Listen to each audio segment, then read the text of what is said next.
Hi കൂട്ടുകാരെ, പുതിയൊരു വീഡിയോയിലേക്ക് സ്വാഗതം. ഇത് 1 കിലോ വരുന്ന റെയിൻബോ കേക്കാണ്. അപ്പോൾ ഇതെനിക്കൊരു ഓർഡറാണ്. അപ്പോൾ ഇതാരാണ് തന്നതെന്നൊക്കെ ഞാൻ വഴിയെ പറയാം. അപ്പോൾ ഇതിൻ്റെ റെസിപ്പി എങ്ങനെയാണെന്ന് നമുക്ക് നോക്കാം. എല്ലാവർക്കും എൻ്റെ പുതിയൊരു വീഡിയോയിലേക്ക് സ്വാഗതം.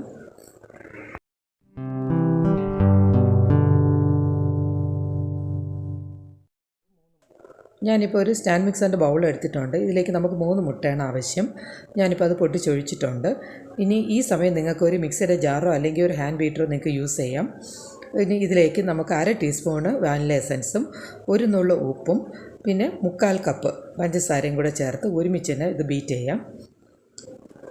ഇതേ സമയം തന്നെ ഒരു അരിപ്പയിൽ കൂടി 1 കപ്പ് മൈദയും 1 ടീസ്പൂൺ ബേക്കിംഗ് പൗഡറും 1/4 ടീസ്പൂണ് ബേക്കിംഗ് സോഡയും ചേർത്ത് നന്നായിട്ടൊന്ന് ഒരു 3 പ്രാവശ്യം നന്നായിട്ടൊന്ന് അരിക്കാം. ഈ 3 പ്രാവശ്യം അരിക്കുന്ന എന്തിനെന്ന് പറഞ്ഞാൽ നമ്മുടെ മാവിൻ്റെ ഇടയിൽ എയർ കയറാൻ വേണ്ടിയിട്ടാണ്. അപ്പോൾ അത് ഞാൻ എപ്പോഴും പറയുന്ന പോലെ തന്നെ ഈ ഒരു പ്രോസസ്സ് നിങ്ങൾ ഒരിക്കലും സ്കിപ്പ് ചെയ്യരുത്. അതങ്ങനെ തന്നെ ചെയ്യണം. എങ്കിലേ നമ്മൾ ഈ കേക്ക് വളരെ സോഫ്റ്റും ഫ്ലഫി ആയിട്ടും ഇരിക്കുകയുള്ളേ. മുട്ടയും നമ്മുടെ പഞ്ചസാരയും നന്നായിട്ട് ബീറ്റായി വന്നിട്ടുണ്ട്. ഈ ഒരു സ്റ്റേജ് ആകുമ്പോഴത്തേക്ക് നമുക്ക് 1/2 കപ്പ് സൺഫ്ലവർ ഓയിൽ ചേർക്കണം. ഈ സൺഫ്ലവർ ഓയിൽ തന്നെ ചേർക്കണേ. ഈ ഒരു കൺസിസ്റ്റൻസി ആകുമ്പോഴത്തേക്ക് നമുക്ക് ഓഫ് ചെയ്യാം. ഇവിടെ ഇപ്പോൾ ഞാൻ 2 പാൻ റെഡിയാക്കി വെച്ചിട്ടുണ്ട്. നമ്മുടെ ആ പഞ്ചസാര മുട്ടക്കൂട്ടിലേക്ക് കുറേശ്ശെ നമ്മൾ മാവ് ഒരു 3 പ്രാവശ്യം ഇട്ടിട്ട് പതിയെ ഫോൾഡ് ചെയ്തെടുക്കണം. എന്നിട്ട് ഞാനിത് ഒരേപോലെയുള്ള ഒരു 6 ബൗൾ എടുത്ത് വെച്ചിട്ടുണ്ട്. ഇതിലേക്ക് ഈക്വലായിട്ട് ഞാൻ ഡിവൈഡ് ചെയ്ത് വെച്ചിട്ടുണ്ട്. ഈ ബാറ്റർ റെയിൻബോ കേക്കാണല്ലോ, അപ്പോൾ അതുകൊണ്ട് ഞാനിപ്പോൾ ആദ്യത്തെ ഒരു ബൗളിലുള്ളതിൽ 1 ടേബിൾ സ്പൂൺ പാലും അതിൽ വയലറ്റ് കളർ അല്പം ചേർത്തിട്ട് ഞാൻ ഒരു പാനിലേക്ക് ഒഴിച്ചിട്ടുണ്ട്. അത് അല്പം വിനീഗറും കൂടെ ചേർക്കണേ, അത് വിട്ടുപോയിട്ടുണ്ടെന്ന് തോന്നുന്നു. അടുത്തതിൽ രണ്ടാമത് ഞാനിതപ്പോൾ യെല്ലോ കളറാണ് ചേർക്കുന്നത്. അതും ഇതുപോലെ തന്നെ ഒരു 1/4 ടീസ്പൂൺ വിനീഗർ കൂടെ ചേർക്കണം. ചേർത്തിട്ട് തന്നെ അത് ഞാൻ ഓവനിൽ വെച്ചിട്ടുണ്ട്, ബേക്ക് ചെയ്യാൻ വെച്ചു. ഈ സമയം കൊണ്ട് മറ്റേത് റെഡിയാക്കുകയാണ്. അടുത്ത കളർ ഞാൻ റെഡിയാക്കുകയാണ്. ഇത് ഓറഞ്ചാണ്.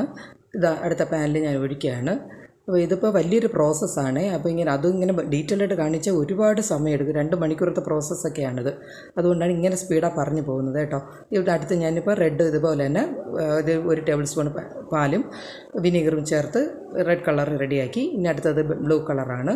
അത് ഇതുപോലെ തന്നെ 1 ടേബിൾ സ്പൂൺ പാലും വിനീഗറും ചേർത്ത് അതും റെഡിയാക്കി എടുത്ത് അത് അടുപ്പിൽ വെച്ചിട്ടുണ്ട്.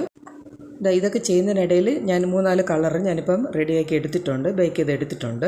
ഇത് അടുത്തത് യെല്ലോ കളർ ആയിട്ടുണ്ട്, ഓറഞ്ചും ആയിട്ടുണ്ട്, ബ്ലൂ ആയിട്ടുണ്ട്, റെഡും ആക്കിയിട്ടുണ്ട്. അപ്പോൾ ഞാനെല്ലാം റെഡിയാക്കി എടുത്തിട്ടുണ്ട്. സ്റ്റാൻഡ് മിക്സറിലേക്ക് ഞാനിപ്പോൾ 1 കപ്പ് whipping ക്രീം ഒഴിച്ചിട്ടുണ്ട്. അത് നന്നായിട്ട് ബീറ്റ് ചെയ്തെടുത്തിട്ടുണ്ട്.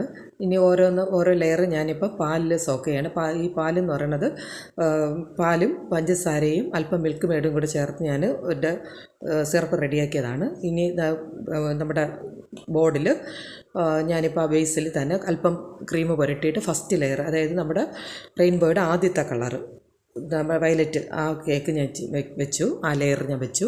കഴിഞ്ഞിട്ട് അതിലേക്ക് നമ്മുടെ ക്രീം ഞാൻ സ്പ്രെഡ് ചെയ്തു. അതിൽ തന്നെ ക്രഷും മിൽക്ക് മെയ്ഡും, ഈ ക്രഷസും നമ്മുടെ മിൽക്ക് മെയ്ഡും ഒക്കെ ഞാൻ വീട്ടിൽ ഉണ്ടാക്കിയതാണ് കേട്ടോ.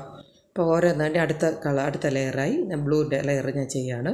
അത് ഇതുപോലെ തന്നെ പാലിൽ ഒന്ന് സോക്ക് ചെയ്തിട്ട് ക്രീം വെച്ച് അത് ക്രഷസും വെച്ച് അത് ആ ലെയർ റെഡിയായി.